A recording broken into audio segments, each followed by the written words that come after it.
What's up everybody, King of Fomo here, coming at you with your daily crypto update. In this video today, we're going to be talking about Ethereum versus Bitcoin. The Black Swan Flippening event is among us soon here. Will Ethereum become the #1 coin? And if it does, what is the potential? How high can it go? Because I do think that some interesting things will happen if and when Ethereum does take the #1 spot. So currently we're looking at this chart right here. This is on 8marketcap.com. And we're seeing the Ethereum versus Bitcoin flippening chart. And this essentially means that Ethereum is 50% of the way to flipping Bitcoin. So Ethereum essentially needs a 2x to get to the #1 spot for all of cryptocurrency.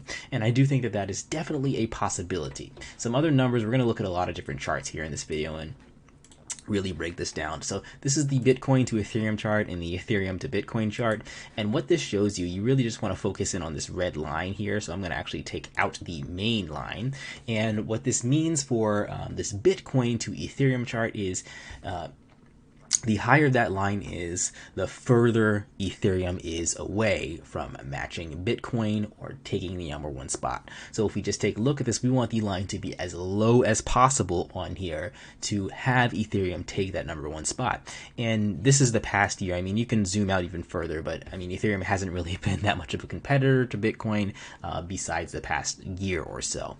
And we can see that basically on December 8th was the closest point before, while Ethereum was really being in that spot where we're saying, can Ethereum take that #1 spot? And here we are almost a whole year later getting to that spot again. Soon here we can actually zoom in a little bit and see that just today Ethereum is gaining in Satoshi value over time. And I think that as we get to this kind of next catalyst bull market, we could definitely see a sharp decline in this line, which is causing Ethereum to be a better competitor to Bitcoin. And here's another chart. I mean, these charts are basically the same. It's just flipped the opposite direction. So you guys can see that this is the Ethereum to Bitcoin chart. And again, the number or the line that you want to focus on is the highest line possible. The higher that line goes, the closer Ethereum is to matching Bitcoin's market cap, if not overtaking the market cap. So some other numbers we can take a look at. Obviously, it's just the coin market cap right here. We can see that the market cap for Ethereum is currently $196 billion, while Bitcoin is at $401 billion. Again, it's about 50% of the way there. And I do think that we're at a point right now where Ethereum has experienced enough development, and it's in an interesting position with also its deflationary aspect. That once we start rolling with this next bull run, we can definitely see those numbers get a lot closer. Now, I don't really believe that we're entering a bull run right now. This is just my personal opinion. I do think that this is this run up that we're having right now in the past couple days, with crypto doing extremely well. 5% is a pretty good change, that we've seen for the past couple months. I do think that this is just sort of a reaction to some rumors that have been happening, specifically with Twitter, Dogecoin, Elon Musk, and just the overall market sentiment. I don't know if this bull run will continue, and we'll go up 20% in the next couple weeks because of the global market overall. I think that we're still a couple of months away from seeing that, but nonetheless, it is a good sight to see kind of a preview of what's going to happen when we do get to that Super Bowl run. Another number, a metric that you guys can look at here. We're looking at just a lot of numbers to really break this down. In the past 7 days, Ethereum is up 25%, while Bitcoin is only up 9%. And again, that just goes to show that there's a lot of positive sentiment towards Ethereum. Even though Bitcoin has more volume, you're getting a lot more buy pressure and less sell pressure from Ethereum because it is up that 25%. All right, so some other things, and this is where we're in this whole video, we're really just entering the speculation zone. So who knows what's going to happen? Your guess is honestly as good as mine when it comes to this kind of stuff. But I do think that these are values that are definitely attainable for Ethereum.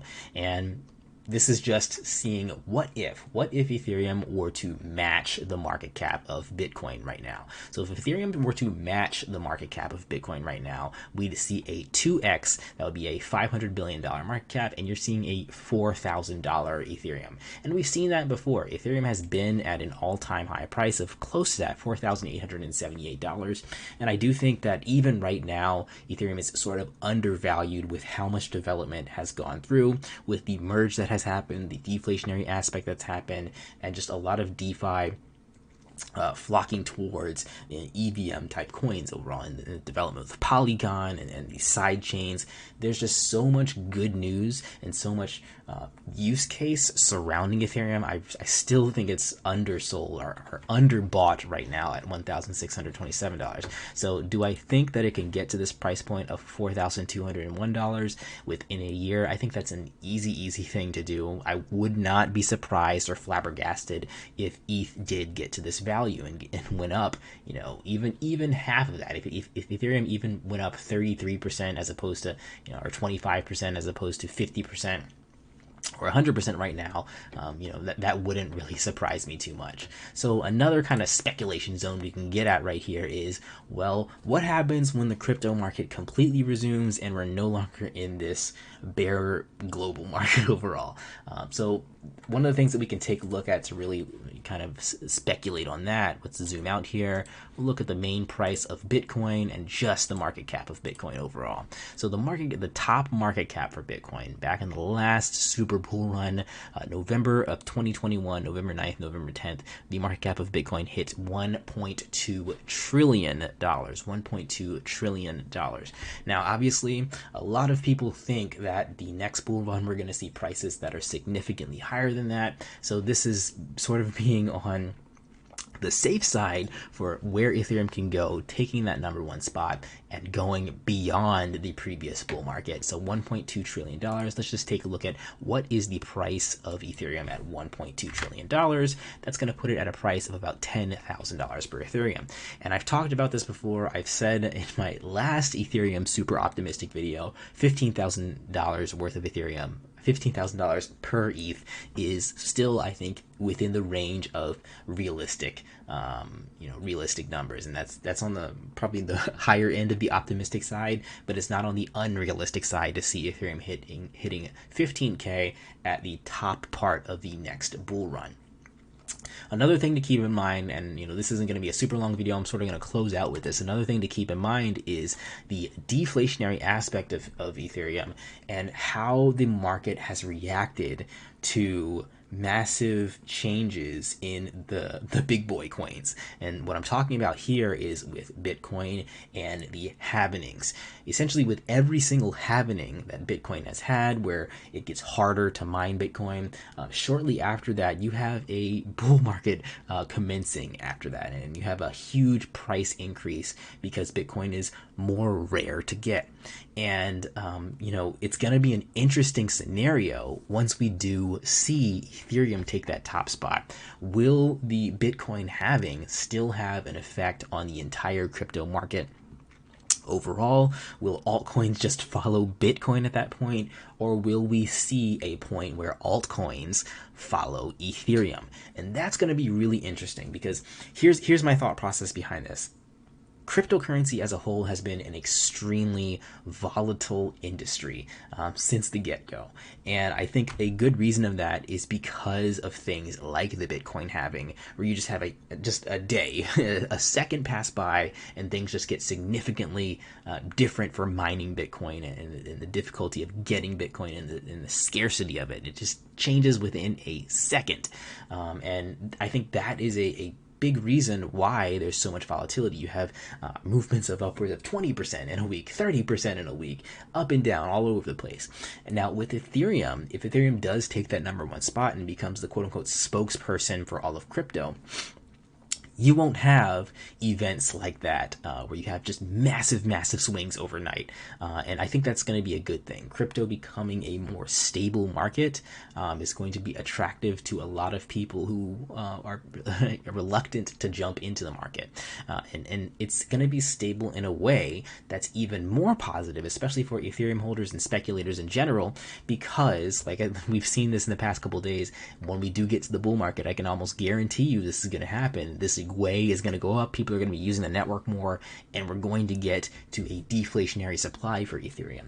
And it's not going to be deflationary like I said before, overnight you're losing 50% of your supply, but that slow deflationary kind of movement of Ethereum, I think is going to spark a lot of people kind of hodling for long periods of time instead of waiting for the halving, doing giant buys and sells around the halving, and then waiting for the halving again, and having this market move in sort of a staircase pattern. We're going to see more of a kind of a logarithmic upwards pattern, or just at least a linear upwards pattern, at the very least, with how crypto might be progressing in the future, and if crypto continues to follow that of Ethereum. So I know I know a lot of people like to see graphics. I'm a little too lazy to make graphics along with that. I try to just talk and look at the screen. So hopefully all of what I said, my word salad, made a little bit of sense right there and helped you to understand kind of what the future might hold if Ethereum does take that #1 spot. Honestly, I'm just excited to see the whole crypto space react to a different #1 coin in general. I think that's going to be a really exciting thing to see overall. Now, do I think Bitcoin is going to completely die after that? Who knows? Honestly, I don't think Bitcoin will just disappear overnight. Bitcoin does have some positives that Ethereum does not have, but it's just going to be really interesting. Again, if we do have Ethereum take that #1 spot, and you have all of your speculators, all of your general public look at cryptocurrency and say, oh, what's the best cryptocurrency out there? Oh, it's Ethereum. Ethereum's #1, and people start buying into that. I think that the whole environment will be different because I mean, it just goes to show, what can you do with Bitcoin? You can kind of send it back and forth, and that's pretty much it. But you can do so much more with Ethereum. And if that becomes the kind of focus of cryptocurrency, and the general public and just institutions and companies start jumping in and using the different aspects of Ethereum, the smart contracts, and the other chains, the zero knowledge proof type of transaction that you can do, so you can have some more privacy that we've talked about with Polygon before, the ID system that we've talked about with Polygon before. There's just so much built on and around Ethereum. I think that once everyone focuses on a smart contract type of coin, it's going to get real interesting. And it doesn't have to be Ethereum after that. Like maybe 10 years from now, Ethereum might not be in the #1 spot anymore. We might see something like Cardano or another EVM sidechain take the #1 spot, because there's just going to be so much competition in growing that particular part of crypto that I think we're passing the point where we're just kind of making cryptos and trying to become #1, and we're getting to a point where we're focusing in on something else as opposed to just having a digital currency. We're focusing on a digital currency that can perform tasks for people and for companies and for institutions, etc., etc. That is everything for today, guys. I'll catch you in the next video. Like, comment, subscribe. If you're not a Patreon, consider becoming a patron to support the channel and encourage me to create more videos. You get access to my videos up to 2 or 3 days earlier than everyone else watching here on YouTube. You also will get access to some other posts that I do, as well as my Discord once things start picking up in the conversational side of things.